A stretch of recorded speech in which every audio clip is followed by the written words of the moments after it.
Yeah, so thank you everybody for coming over.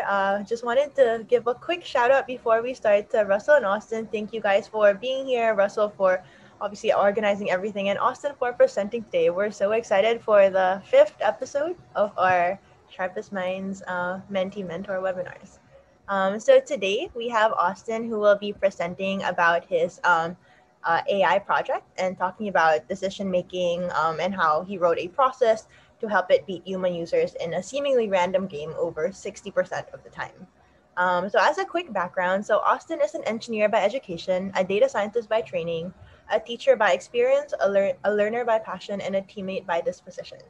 So he has a penchant for communication of ideas across all levels of an organization, and his range of experience across various industries and countries has made him quick to adapt to challenging new situations. He's currently a data science fellow at SharpestMinds studying advanced topics in software development and machine learning while completing full stack ML projects.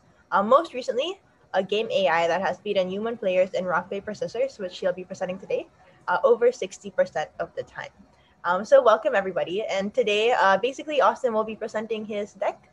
And if you have any questions, the logistics will work as follows. So there's three ways you can ask us questions.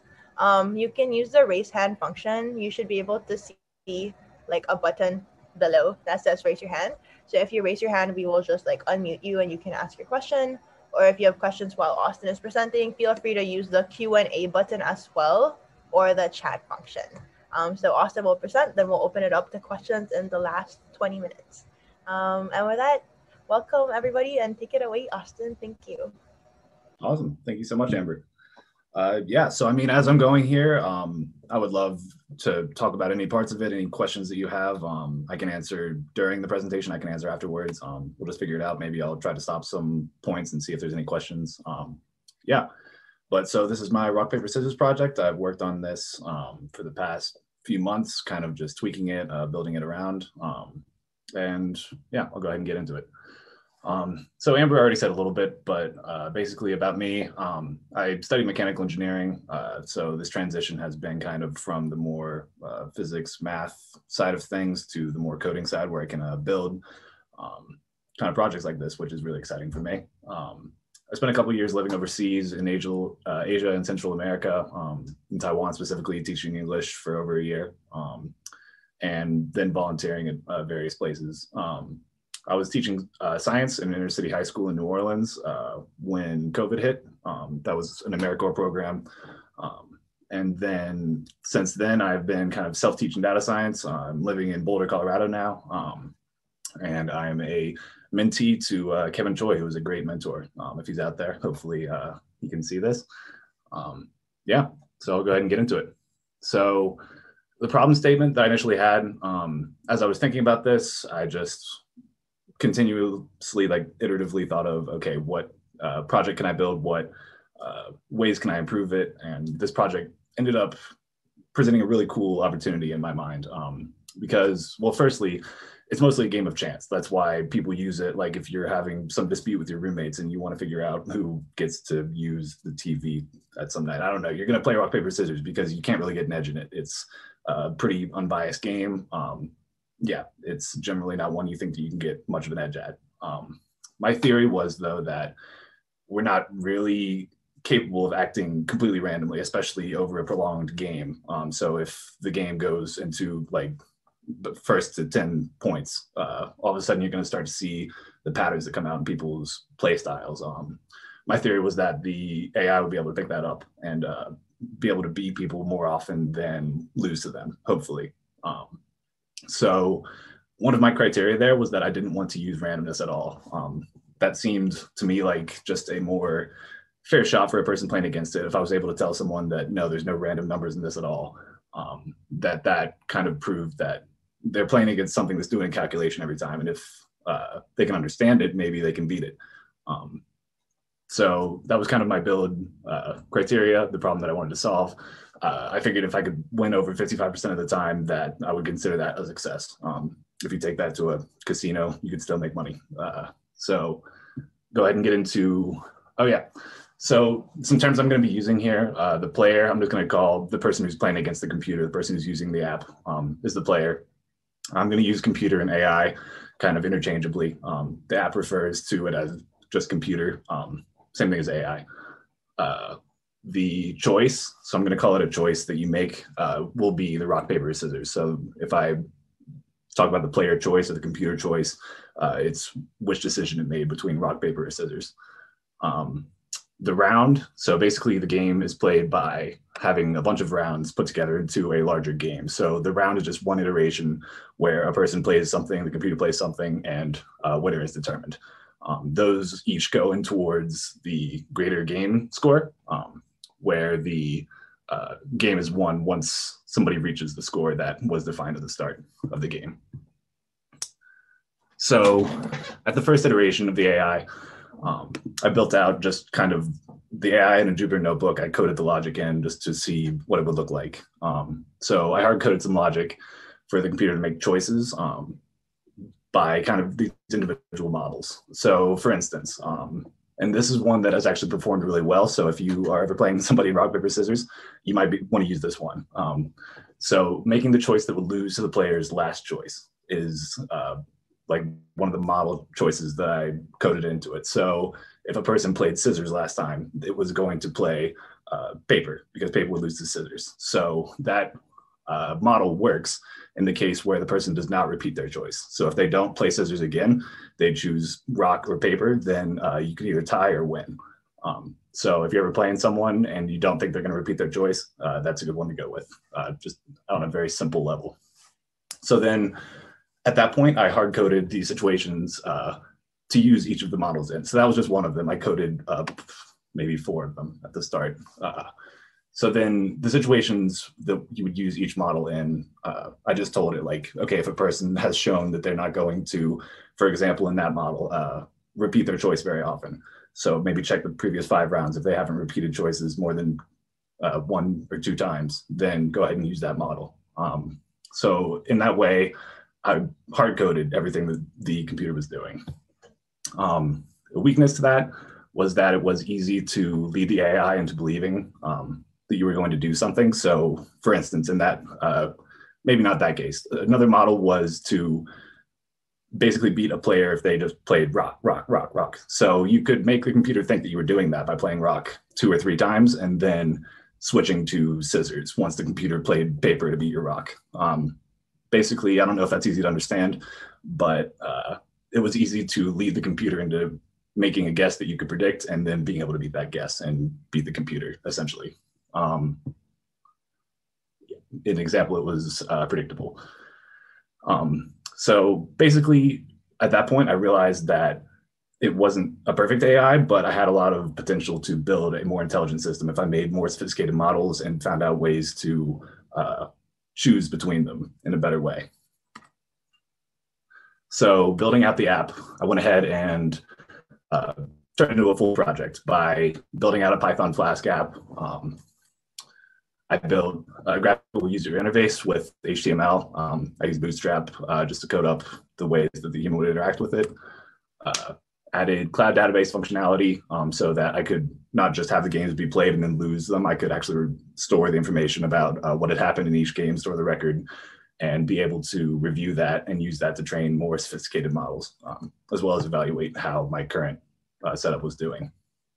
Put it up on Heroku, which is the way that it still is.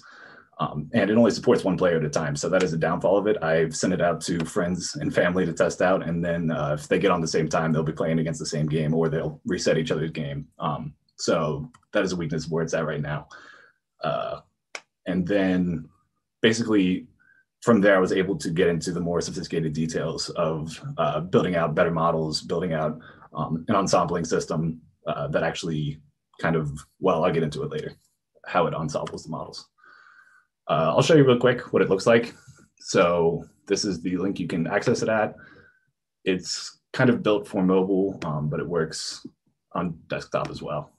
So you just choose the score that you want to be able to go to, and then just start playing. So I will say that randomness I did use on the first round because otherwise you would know what it was going to choose every round. After that, there's no randomness. So you just keep playing against it. My friends who don't know as much about coding are convinced that I've just recorded the choice that they make and then make something that's going to beat it. The choice is made way before the player clicks on the button. So that's how the game kind of works to play out. If people play against this afterwards, I would love that. But if you feel like your game is being reset for some reason, it's because someone else got on. Okay, so I'm going to get into some of the details of how it works now. So in its current iteration, some of the more sophisticated techniques I've built into it. So this is the data that I'm capturing every round from the data or from the game, and then I'm storing this into the AWS cloud database at the end. So as you can see, we've got just game ID round. These P1 and P2 are the player's choices and the computer's choice, the winner. Then we've got a bunch of different model choices. So this is what the models wanted the AI to choose, and then which one was chosen. I'm going to go into more details on this in the coming slides. Then I just keep the time and the IP address. So this is everything I have about what the player's doing, how the game has been going, and I use this to train the models that I'll be using. So first thing, I'm going to go over the ensembling system. So how I choose which model is going to be the AI's deciding model. So the way I do it is kind of a winner takes all system. So whichever model has the top score is going to be the model that makes the decision for the round, that the coming round that's going to be played against the user. And this is how the scoring system works. So for those, this was hard. I did not code this in mathematical notation. I had to write this out and then double check this with Jeremy because it's intimidating to look at. But basically, to understand how this works, you have each round is worth exponentially more than the previous round. So the first round is worth 0, 0 squared is 0. First round is 1. Second round is worth 2. Round 3 is worth 9. So it continues to go up in value like that. And so the round score is basically equal to +1 if the model won, positive value of that round if the model successfully plays against the person or makes the choice that would beat what the player actually did choose. It will get a negative value for that round if the model chooses the choice that would lose to what the player chose. And then it gets a 0 if the model tied with what the player did choose. And this is running every round. So every model makes a choice every round and gets a score for what it chose, even if it didn't end up being the one that was used by the AI. This sounds complicated. I'm hoping I'm explaining this well enough. Let me give you this example of how it might be scored. So let's say model 0, there's 6 of them. So model 0 is basically, let's say on the first round, it made the choice that would lose. It maybe chose rock and then the player chose paper. Even if it wasn't the model that was used by the ensembler, it's still going to get a score for that round. So it would get a -1 out of over 1, which is a -1 score. Let's say the second round, the model made the choice that would beat the player. So in that case, it would get a +4. So then we have 3 over 5, which comes out to 0.6. And then continuing on, if it made the winning choice again, it would get a +9 added to that. So you can see how the most recent round is obviously very important because it's exponentially higher weighted than the one before it. And then let's say the last round it tied, so it doesn't get the 16 points, but 16 is still added to the denominator. So score will go down to 0.4. Hopefully that's clear enough to understand how it's working, how the scores work. We will see an example of how the scores have progressed over one of the longer games that went on in the AI's historical data set. So this is kind of what it looks like in the back end when the computer choice is making its decision. You've got the different model choices are appended to a list every round, and the different scores of those models are appended to a list every round. So the computer is then aware of, okay, in this case, 0.287 was the highest score of model. That's at index 5, so we know that model 5 was the highest scoring one. And it was then chosen, and the computer played paper, which beat the player's rock choice. So that's just kind of how it looks like when it's making this decision. So some of these advantages, why did I choose to do it this way? Why did I give it the exponential scoring system? Why didn't I just use the loss function? Compared to a standard loss function, for one, ties doesn't matter if the computer ties. It's not a bad thing. Losses are what you don't want. So if the computer just keeps tying, the score doesn't go against it at all. But we want to penalize losses a lot more. So it gets that negative score added to its overall score if it loses on a round. So in that way, it doesn't penalize the tying choices nearly as much, but does promote the score whenever it makes the correct choice. And then the exponential scale is also pretty important because it values the most recent rounds. Basically, it makes the model a lot more responsive to how the player is playing currently. So I don't really care if the player was choosing the same thing at the very start of the game and then stopped halfway through, but I don't want to keep making decisions based on how they started off if they're not doing that anymore. So that responsiveness to a player's current decision-making process is the value of the exponential scale. So I've kind of thought of this as the closest thing to a Turing test that this AI faces. Obviously, it doesn't face very complex input, and it doesn't have to put out very complex output. It's just 3 choices.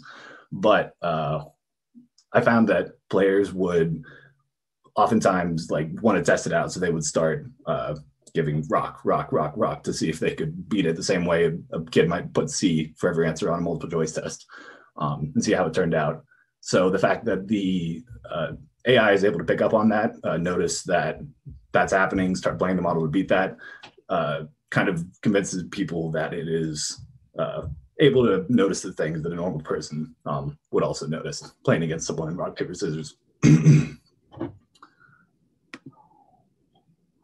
Okay, so I'm going to go into the different models that I use. Again, there's 6 of them, indexed 0 to 5. So these first 4 are naive models. They're remnants of the first iteration that I made. They just basically use logic and the most recent game records to make a decision based on hard-coded logic that I've given them. So model 0 is the one that I described earlier. It chooses the one that would lose to or beat the player's previous choice. So usually it chooses the one that would lose to the player's previous choice, like I described. The only case where it does not make that choice is whenever the player has repeated the same choice an overwhelming amount of the time. It will then choose the one that would beat that. So this is basically based on the assumption that the player is either going to continue not repeating their choices or is going to continue repeating their choices. And that's kind of the use case where it makes a correct prediction. If a person doesn't follow a trend that way, all of a sudden this model is outside of its range of effectiveness. Model 1 here.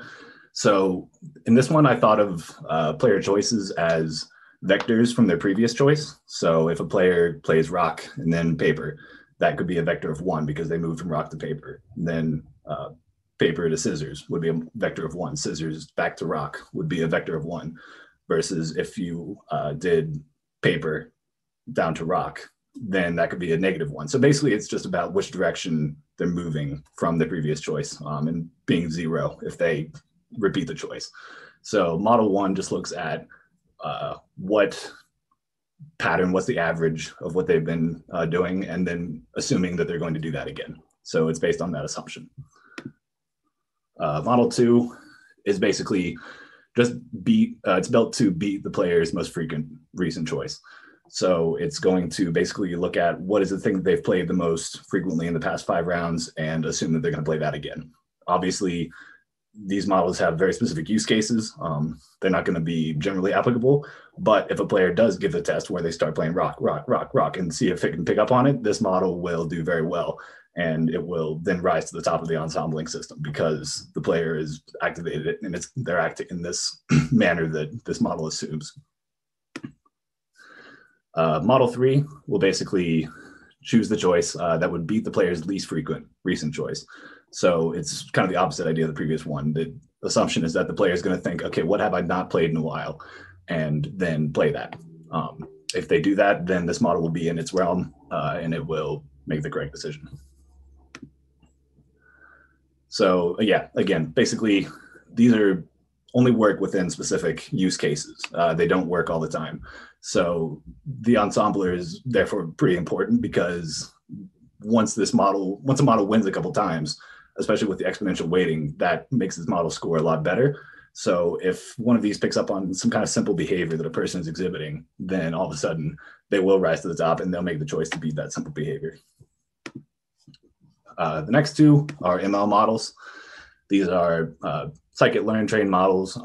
They need more rounds of data to be able to make their predictions. They're based on, I guess they're not tensors, but essentially tensors trained on all the data that I showed you before.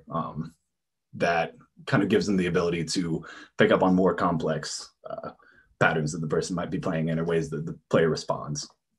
They are trained on the full historical data set, so everything that's hosted on the database they have access to, and then can make more informed decisions on how players might behave.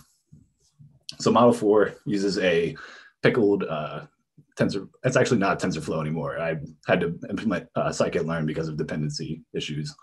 Neural network trained on historical data to predict the player's choice. This one needs 7 rounds of previous data. So it needs 7 rounds and then all of the columns for each round. So only on round 8 does it actually kick in and start making predictions. So if a player somehow wins or loses before round 8, they never play against the neural network. But later into the game, it's going to be a lot more informed about how to play.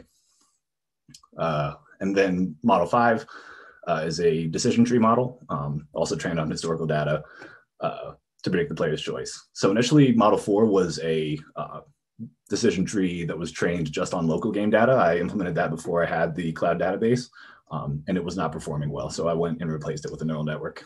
That's why it is Model 4 and Model 5. So also in the ensembling scoring system, I give a little boost to these 2 models, because they have unpredictable and complex play styles. So basically, the more often they're there, the less often the player feels like they really understand how the computer is playing. And also, they're just more sophisticated. So I wanted to make sure that they had a little boost, especially towards the late game, could start implementing their decisions more often. I see a question. How did I generate the data set used to train these 2 ML models? So I have basically been storing the same data here. The computer keeps all this stored throughout the whole round of the game. And so it has this information at each given round locally, and then it also writes all of this information to the database at the end of the game, once the game is completed. So I got this data set, and basically I was able to play around and find out I did alter it, and it's got different ways of interacting. I one-hot encoded it and put some of that vector-based logic to describe the player choices as well into it. So I made the model aware of those. And besides that, kind of just fed in different features to kind of figure out what would be best for the decision tree and neural network models. Hopefully that answers the question.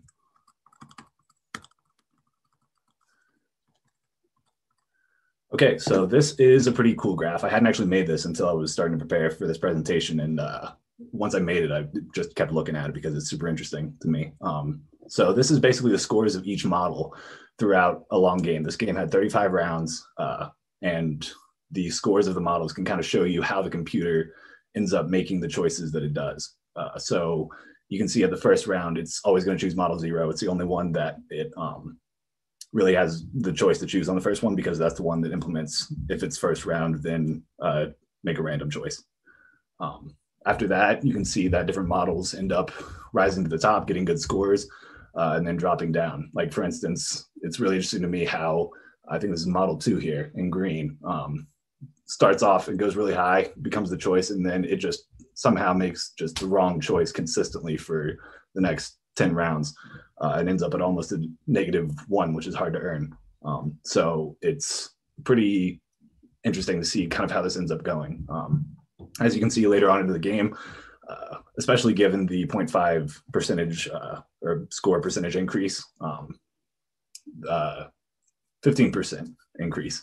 The two machine learning models end up making all the choices at the end of the game.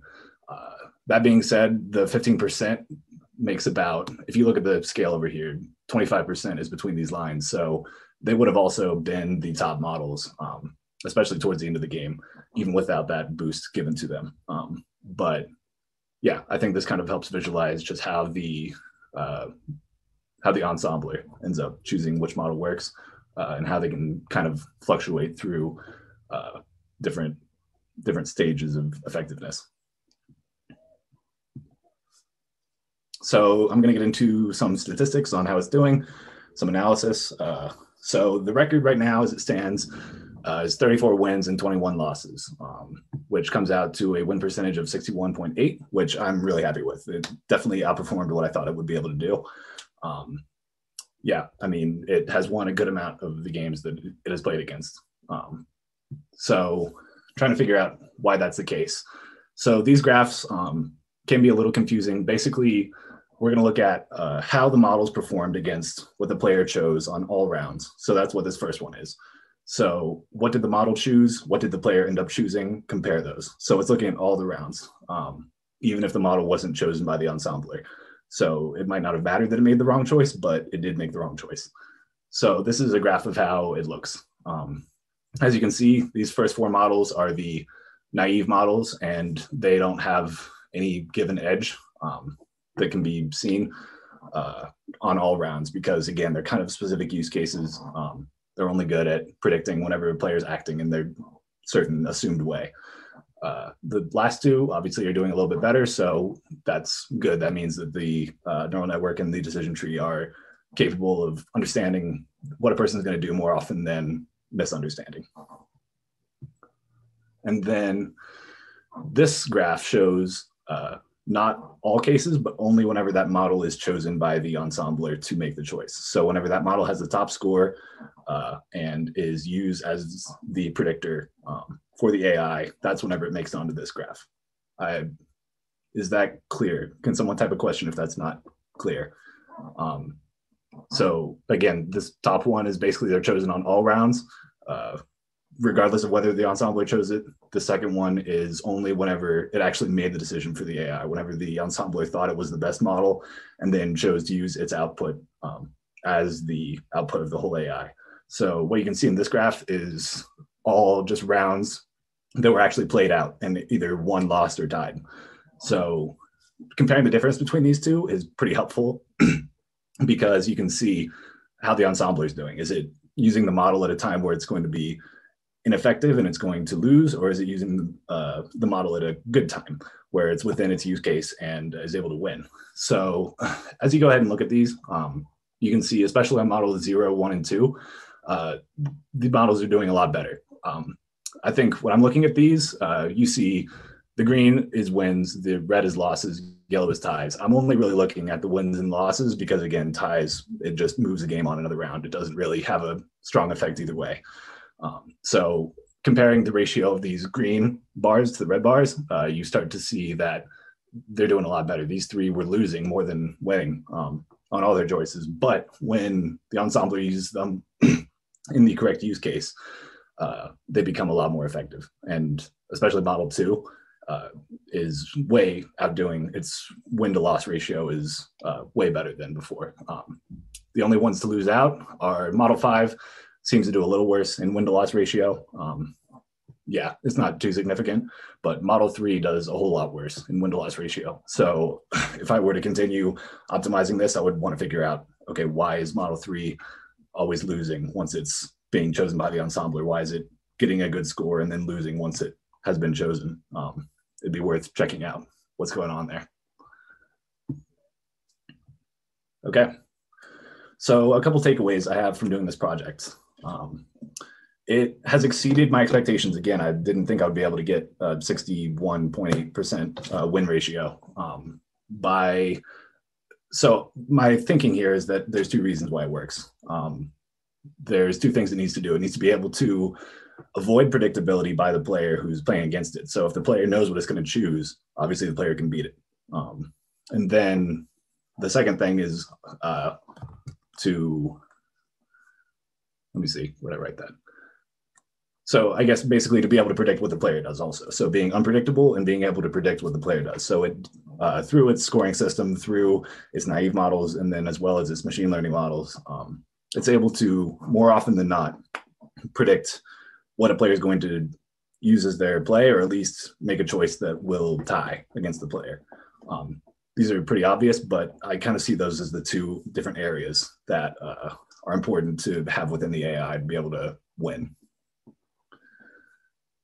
So thinking about how I could use this kind of decision-making process and what makes this data set unique to have this kind of AI run on it, the data has a weak correlation.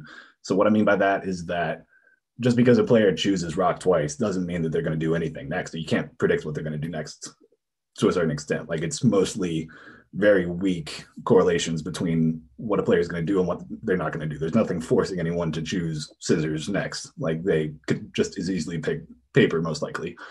So it's very weakly correlated data.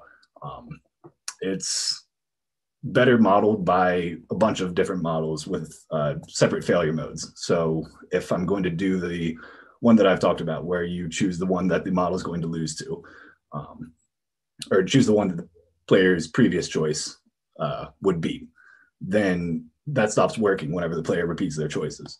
So they have these failure modes, but if you're only using them whenever they're applicable, all of a sudden that becomes a much better way of making decisions.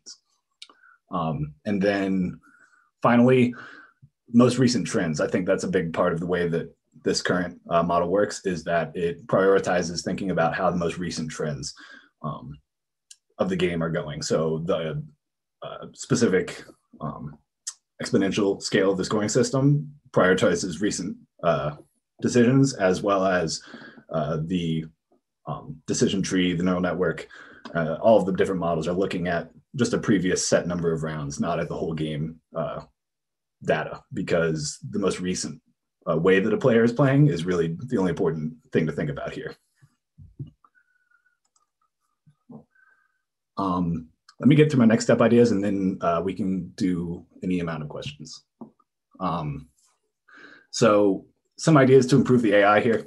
I would want to test building a more sophisticated ensembler by seeing whether or not doing weighted aggregation would be a good idea, like weighted votes, instead of doing winner takes all. I would want to do more testing to see if instead of having just the top scored model make the choice, I could aggregate all the different models' choices based on their scores, and then weight their decisions and their votes towards the AI's eventual choice, and choose in that way. I'm not sure that that would be better, because I think it might be more predictable if the naive models are getting a say, but again, they would be losing. So they would also accrue negative scores. So it would be something I would want to test if I had time, and also if I could pay people to test this thing. So cluster player behavior into categories would be something I would want to do. So seeing whether or not I could cluster behavior around certain characteristics, like maybe this player is playing risky, this player is just clicking the next button he sees just kind of crazily, this player is taking time to think about, okay, like if the model did this last time, maybe it'll do this next time. If I could cluster player behavior into those kind of general play style categories, then I could train machine learning models upon each of those data sets where that category is fit by behavior. And then each of those models could be a lot more responsive to the use case where the player is like that. Another one would be to create another meta layer on top of the ensembler. So the ensembler is thinking about multiple models and figuring out which one to use.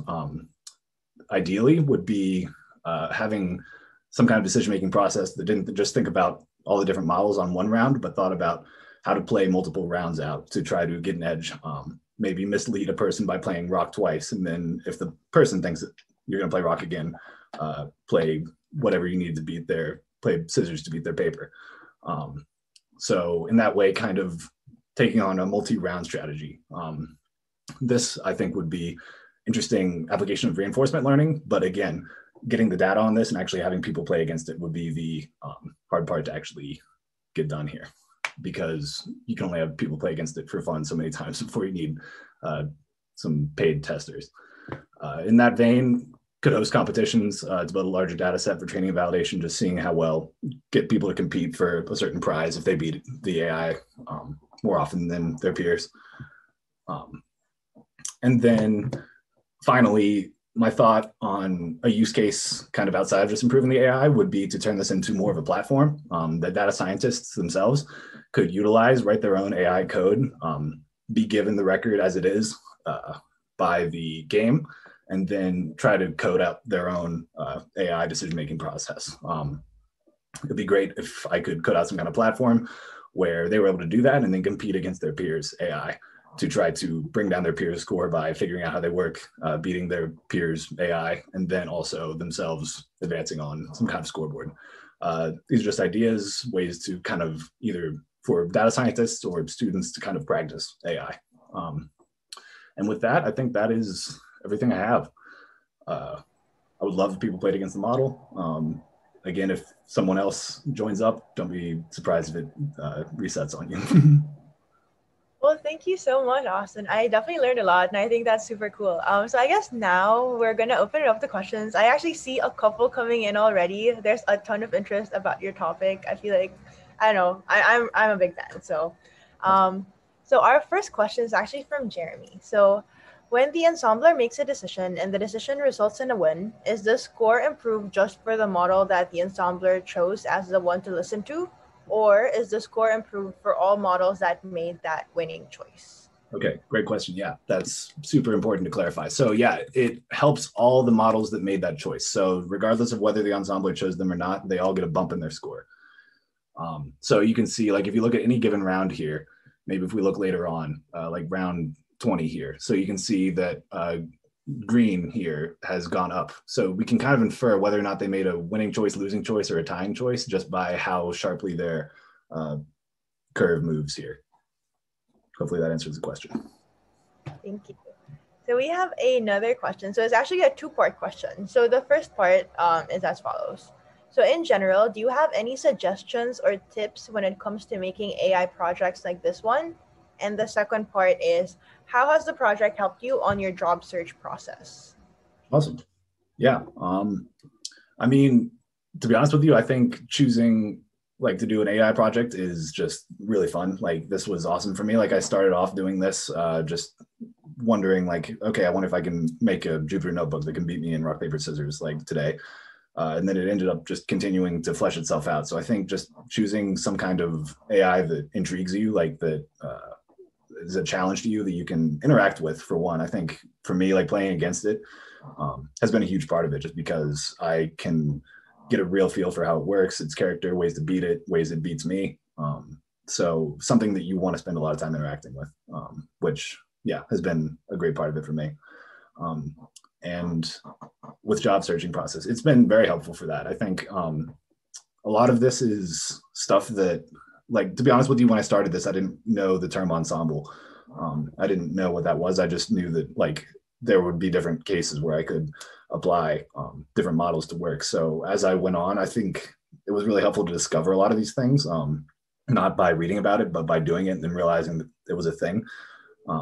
So being able to talk about that, being able to understand just from the core, like, why is this effective? Like, it's very obvious when you've made a mistake whenever you can just start beating your computer for some reason. So it's definitely been a good way for me to kind of talk about that. And then beyond that, it's a full stack project, which is definitely been very helpful for me to be able to talk about just for different stack I've used to create it to employers.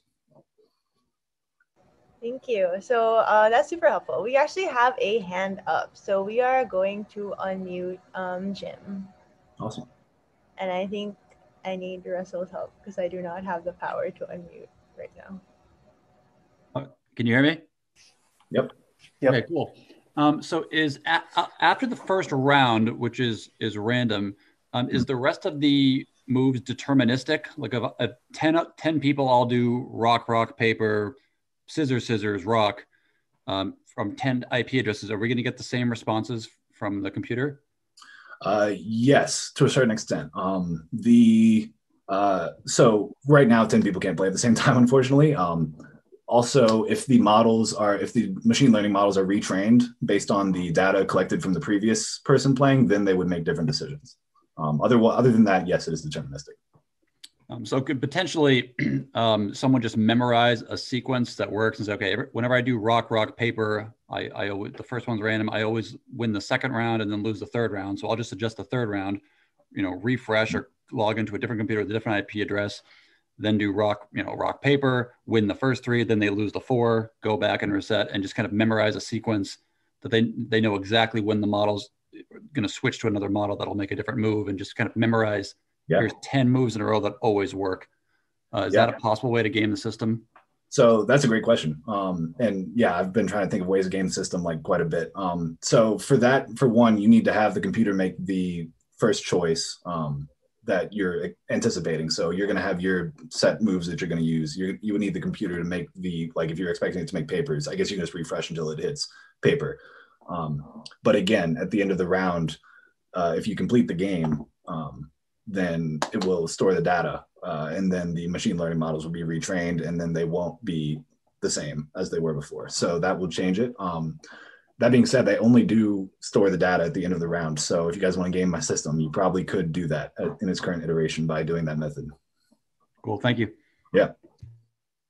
Cool. So while waiting for other people to ask questions, I just wanted to remind you guys, you can ask via chat, via Q&A, or via raise hand. I actually have a question. So you talked a lot about kind of the process of building your project and where you started and where you're at right now. If you were to pick the most challenging part of your project, I guess through the whole process, what would it be and what was challenging about it? I mean, all the little software engineering things have been a battle the whole time. I made a ton of progress. I made this first iteration of this in a weekend just because it was fun, and I made it on Friday, and I'm like, I don't want to stop doing this. So I spent Saturday and Sunday just building it out, and I had at least that first iteration of it pretty well built out by that point. And so it felt like I was making a ton of progress. And then as soon as it was okay, now I need to host this on a Roku, get everything into my requirements, update the requirements, make sure that the file size doesn't exceed a Roku's maximum, and all of that stuff. I mean, yeah, everything can go wrong. So the bigger I built it, the more bugs came in and the more it just slowed me down. So I think just working my way through that process. And also, I mean, I haven't been coding for my whole life. This is kind of something that I'm still picking up on. So it's always taking time to teach myself each of the little technologies that I'm using in this. Pickling models was a big thing I had to learn. I was trying to use a TensorFlow model again for a while, but I think TensorFlow is a 400 megabyte library or something, and Heroku's maximum is 500. So I had to just switch to sklearn. And things like that just continually came up where I had to figure out how to get an AWS database running. I got charged a lot of money because I left it running over Christmas, and I didn't realize that I thought it was on a free tier. So yeah, just the little challenges that came along were interesting.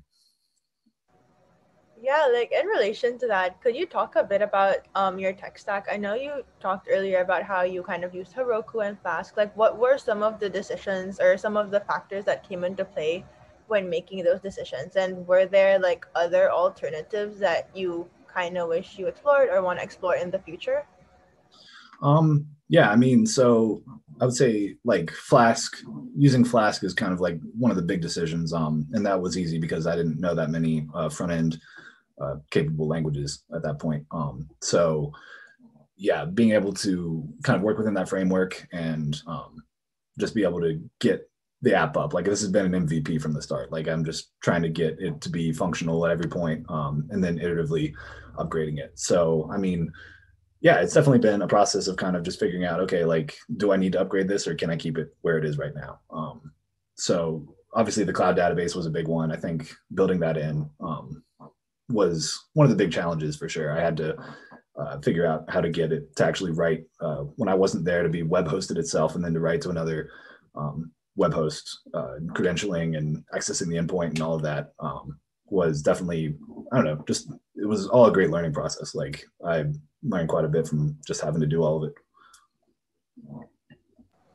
Yeah, totally. I feel end to end is one of the biggest things I also learned from SharpestMinds.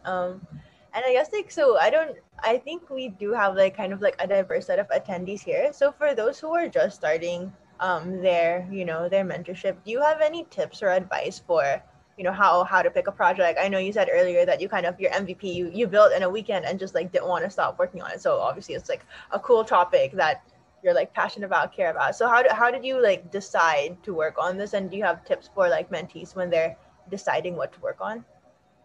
Yeah, I mean, I would definitely say again, like make sure that you like it. Like if you're gonna want to spend your evening doing it whenever you don't have something better to do, that's a pretty good like chance that you're gonna like make good progress on it and actually learn quite a bit from it. Um, yeah, I think that's a big thing for me at least, is to just use the project as a framework to keep learning new things. So figure out what is important to you, figure out what things you want to learn, and then find a way to build that into your project. Because there's usually a way to do it. There's usually a way to connect, like, hey, I need to learn this technology. I bet I could do X, Y, Z, and then get it to like be useful for my project in this way. Yeah. I've got a question. Yeah. So you said you learned a lot building this thing, especially like making it deployed on a cloud and connecting to AWS. And, that's the benefit of building. You get to learn a lot, solving all these problems. Is there anything you learned that you would use in your next project? Like, are there things that you wish you had done at the very start that'll save you time on the next one? Interesting. I mean, so a recent project I'm trying to do is learn Django. So at this point, I would definitely want to see if I could write it in Django and then build a more complex user interface, have more of a game type of feel to it, to be able to write up just, a more complex user experience. Right now, there's just 3 buttons that you push to put input. So yeah, I think that's a big thing I would try to do. I would say, I mean, the machine learning aspect of this, like the stuff like building the custom ensembler, figuring out, okay, why is like the weight of the recent rounds so important? That kind of stuff was definitely like one of my biggest takeaways from this is just like learning actually like, okay, where are the machine learning models useful? Like, can the naive models do just as well as the machine learning models? Like, you don't need to jump right to a neural network to have the most effective thing. So I think that process is something I want to carry over as well. Figuring out like, where is the use case where you need more sophistication and where do you not? Nice. Yeah. I like how you started with, the most simple model and built from there, because, building first for that simple model, you had this infrastructure, you had the data prepared, you had like the output prepared, and then subbing in other models was easier at that point. So it's a good place to start simple. Yeah. That format was kind of ready for me there. Okay, got a question? Yeah, so we actually have another question from Jim. So if someone was just using a random number generator to make their choices, would you be able to tell? I would say no. I think, truly random. My system, I don't expect that my system would do any better than 33% of like success against a random number generator. My whole premise here is that humans aren't human number generators, so they can't make those truly random predictions. I would assume a truly random number generator, I would have a 50-50 win rate against. Got it. And so kind of the last question from my end, at least, is you talked a lot about, all the stuff you learned and kind of how you had to build your skill set on AWS, Flask, Heroku, and so on and so forth. And also just like the game dev AI space. So do you have any resources that particularly stood out to you that you would recommend those of us on the call to look into in the space of, AI, game dev, or just coding, computer science in general? Like, what was most helpful to you? That's a great question, and I'm struggling to think of anything in particular right now. I mean, obviously, Googling every step of the process. To be honest with you, I'm having a hard time thinking of any specific resource. I mean, obviously, read through the documentation. I had to read through all kinds of different YouTube tutorials, different documentation by the websites themselves. Just, it's nice when you're building a project like this to watch someone build out like a project on YouTube or something. I've definitely come to appreciate that quite a bit.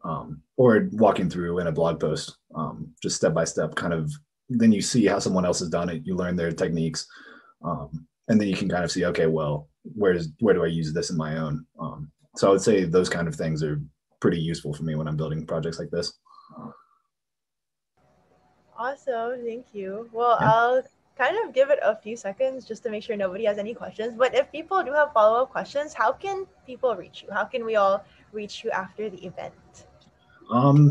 LinkedIn is definitely a good place. I've been connected with a bunch of SharpestMinds people. I think it's pretty cool to have just a bunch of learners. I'm on the Slack as well. You can reach out to me there. But yeah, I'm all about sharing this journey, getting into the field with everyone.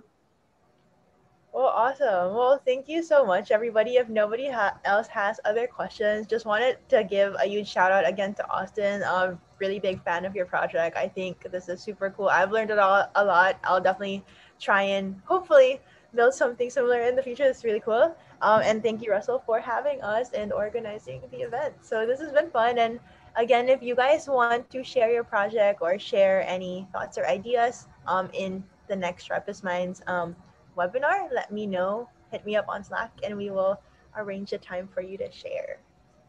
So thank you, everybody. Thank you. Thank you, Austin. Thank you, Amber, for moderating. Great talk.